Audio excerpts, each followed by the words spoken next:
ओम नमः शिवाय।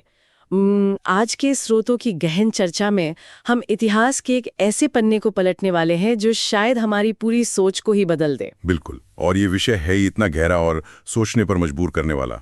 हाँ, तो आज की चर्चा वेदों के प्राचीन ज्ञान और विशेष रूप से ऋग्वेद पर केंद्रित है। पर चर्चा शुरू करने से पहले ये स्पष्ट करना बहुत जरूरी है कि आज की इस पूरी चर्चा की सामग्री पवन ठाकुर प्रॉपर्टी कंसल्टेंसी द्वारा एकत्रित, निर्मित और प्रस्तुत की गई है। जी, ये जानकारी सुनने वालों के लिए बहुत महत्वपूर्ण है। बिल्कुल। तो इस चर्चा का उद्देश्य केवल कुछ धार्मिक श्लोकों को पढ़ना बिल्कुल नहीं है, बल्कि ये समझना है कि इन ग्रंथों में उस समय के समाज, तकनीक और दैनिक जीवन के कौन से अद्भुत रहस्य छिपे हैं। ठीक है, चलिए इसे विस्तार से समझते हैं। वाह, ये शुरुआत करने के लिए ना एक बहुत ही दिलचस्प बिंदु है। देखिए, जब हम वेदों की बात करते हैं तो अक्सर दिमाग में केवल भजनों और पूजा पाठ की छवि उभरती है। हाँ, सच में ऐसा ही होता है। पर अगर हम वेदों के मूल स्वरूप को देखें तो शुरुआत में ये ज्ञान केवल एक ही था, मतलब एक विशाल और असीमित ज्ञान का भंडार। समस्या ये थी कि ये इतना विस्तृत था कि इसे समझना किसी एक के लिए लगभग असंभव था।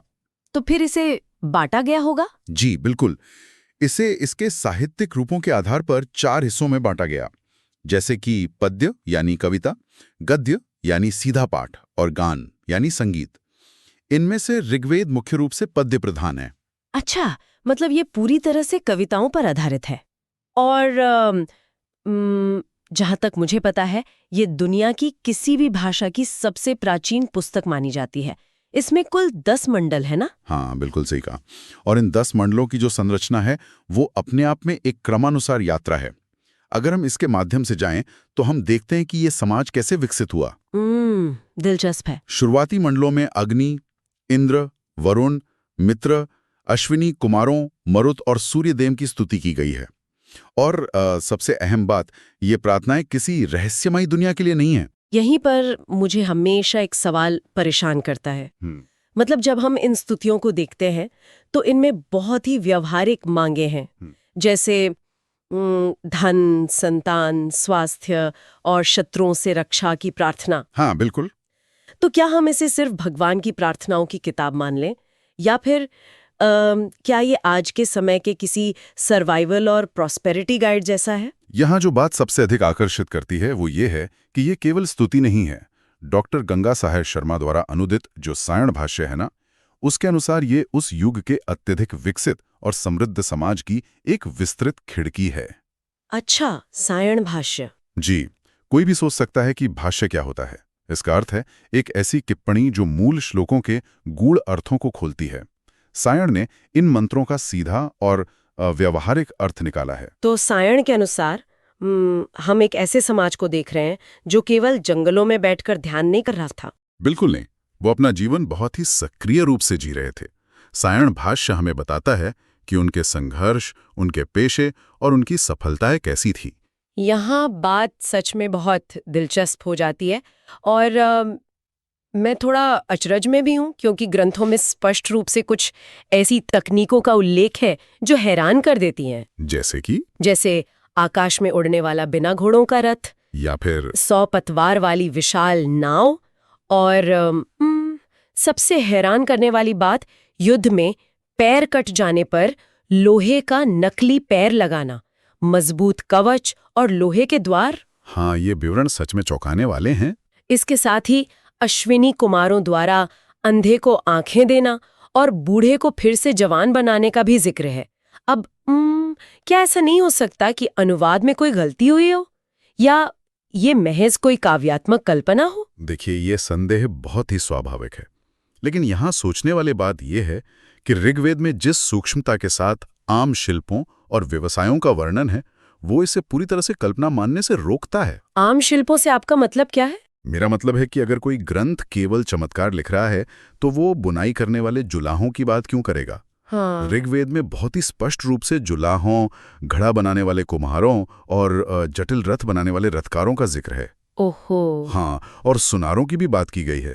कृषि का स्तर इतना उन्नत था कि किसान बाकायदा तालाबों से सिंचाई करते थे और हल जोतते थे। अच्छा, तो आपका कहना है कि अगर वे कुम्हार के चाक और बुनाई जैसे बुनियादी तकनीकों का इतने यथार्थवादी तरीके से वर्णन कर रहे हैं, तो लोहे के नकली पैर का उल्लेख महज कोई कहानी नहीं हो सकता। ठीक यही बात है। जब रोजमर्रा के उपकरणों का इतनी बारीकी से वर्णन है, तो शायद उनका भौतिक विज्ञान या एप्लाइड नॉलेज उस स्तर तक पहुंच चुका था जिसे आज हम पूरी तरह से समझ नहीं पा रहे हैं। सच में, ये तो हमारे प्राचीन इतिहास की समझ को ही बदल देता है। पर अगर उनकी तकनीक इतनी व्यवहारिक थी, तो क्या उनका समाज भी वैसा ही था? अक्सर प्राचीन समाजों की एक बहुत ही आदर्श छवि पेश की जाती है। हाँ, ये एक बहुत बड़ी गलतफहमी है। ऋग्वेद का समाज आदर्शवादी होने के साथ साथ बहुत ही यथार्थवादी भी था। यथार्थवादी मतलब? इसमें केवल अच्छाई नहीं है। इस ग्रंथ में बिना झिझक जुआ खेलने की लत और उसके विनाशकारी परिणामों का वर्णन है। अपराधियों के लिए हथकड़ी, बेड़ी और कारावास का भी स्पष्ट उल्लेख है। बाप रे, मतलब जेल भी होते थे? बिल्कुल। यहाँ तक कि समाज के वो पहलू जिन्हें अक्सर छिपाया जाता है, जैसे गुप्त प्रेमियों का होना और गर्भपात जैसी सच्चाइयों का भी जिक्र मिलता है। ये सुनकर तो लगता है कि वो समाज किसी भी आधुनिक समाज की तरह ही जटिल था। उनकी समस्याएं हमारी आज की समस्याओं से बहुत अलग नहीं थीं। सही कहा। और सामाजिक संरचना की बात करें तो ब्राह्मण, क्षत्रिय, वैश्य और शूद्र सभी वर्णों के लोग ऋषि के रूप में ऋग्वेद के मंत्रों से जुड़े हुए हैं। और महिलाओं की स्थिति कैसी थी? महिलाओं की भूमिका केवल घर तक सीमित नहीं थी। ये बहुत कम लोग जानते हैं कि कई नारियां भी ऋषि हुई हैं जिन्होंने मंत्रों की रचना की। महिलाएं सज धज कर सभाओं में भाग लेती थी। अरे वाह, ये तो बहुत ही प्रगतिशील समाज की तस्वीर है जहां महिलाओं की इतनी बौद्धिक भागीदारी थी।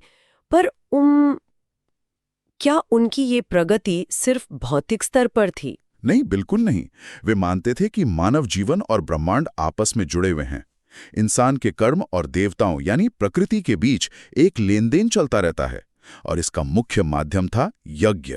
यज्ञ? हाँ, यज्ञ में अग्नि को एक दूत या होता माना गया है जो इंसानों की हवि देवताओं तक पहुंचाता है और बदले में देवता वृष्टि यानी बारिश, फसल और सुरक्षा देते हैं। इसे समझने के लिए मेरे दिमाग में एक तुलना आ रही है।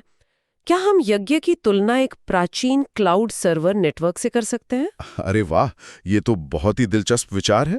देखिए, जैसे इंसान अपना डेटा यानी कर्म या प्रार्थनाएं अपलोड करता है, और अग्नि यहाँ राउटर की तरह काम करती है। बिल्कुल। और ब्रह्मांड का सर्वर यानी देवता उस डेटा को प्रोसेस करके परिणाम को डाउनलोड के रूप में वापस भेजते हैं। हाँ। अगर हम इसे व्यापक संदर्भ में देखें तो ये रूपक बिल्कुल सटीक है कि प्रकृति और इंसान एक दूसरे को पोषित करते थे। और इसी से जुड़ी ऋग्वेद की एक बहुत प्रसिद्ध कहानी भी है। अच्छा, कौन सी कहानी? ये पणी नाम के असुरों की कहानी है जिन्होंने गायें चुरा ली थीं।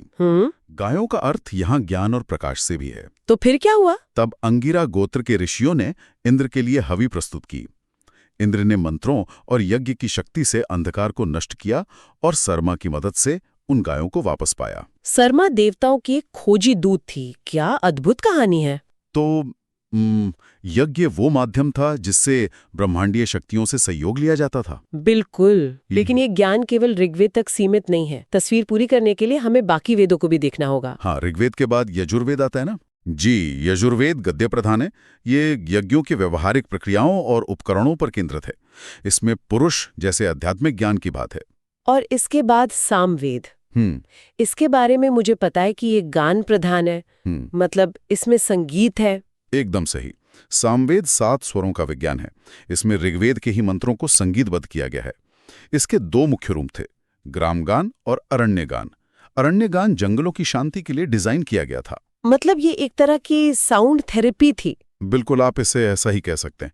और अंत में आता है अथर्ववेद, जिसे ब्रह्मवेद भी कहा जाता है। पर अथर्ववेद के बारे में तो अक्सर कहा जाता है कि वो जादू टोने की किताब है। ये एक बहुत बड़ी गलतफहमी है। अथर्ववेद केवल परलोक की बात नहीं करता, बल्कि ये व्यवहारिक जीवन का एप्लाइड साइंस है। Applied science? जैसे कि क्या? जैसे बीमारियां ठीक करना, औषधियों का ज्ञान, व्यापार और कृषि।